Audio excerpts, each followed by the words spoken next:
Consider it pure joy, my brothers and sisters, whenever you face trials of many kinds, because you know that the testing of your faith produces perseverance.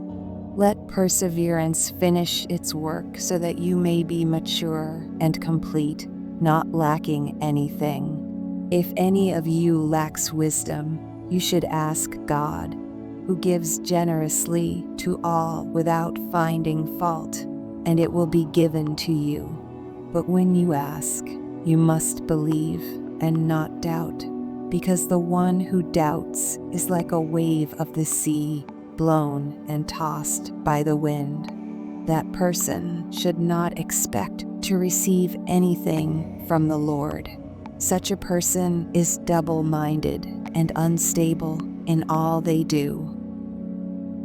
Believers in humble circumstances ought to take pride in their high position, but the rich should take pride in their humiliation, since they will pass away like a wild flower.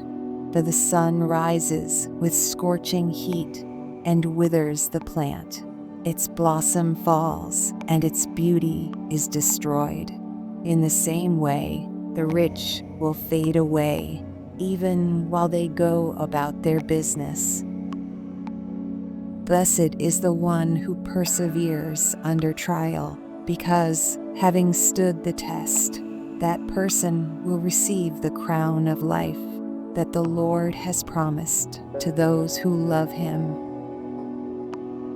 When tempted, no one should say, "God is tempting me," for God cannot be tempted by evil, nor does He tempt anyone, but each person is tempted when they are dragged away by their own evil desire and enticed.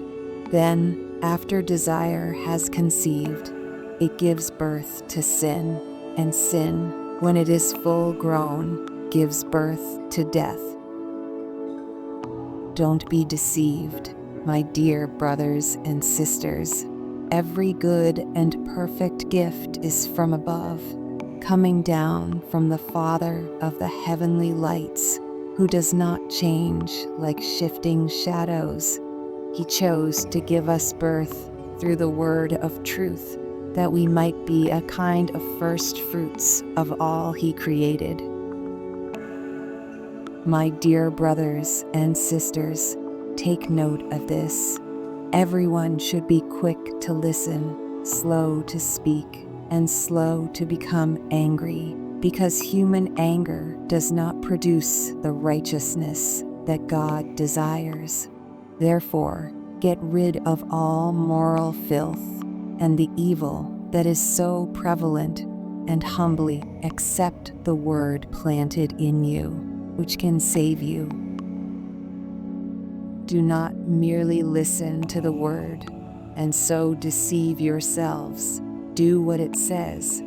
Anyone who listens to the word, but does not do what it says, is like someone who looks at his face in a mirror, and, after looking at himself, goes away and immediately forgets what he looks like. But whoever looks intently into the perfect law that gives freedom and continues in it, not forgetting what they have heard, but doing it, they will be blessed in what they do. Those who consider themselves religious and yet do not keep a tight rein on their tongues deceive themselves, and their religion is worthless. Religion that God our Father accepts as pure and faultless is this: to look after orphans and widows in their distress, and to keep oneself from being polluted by the world.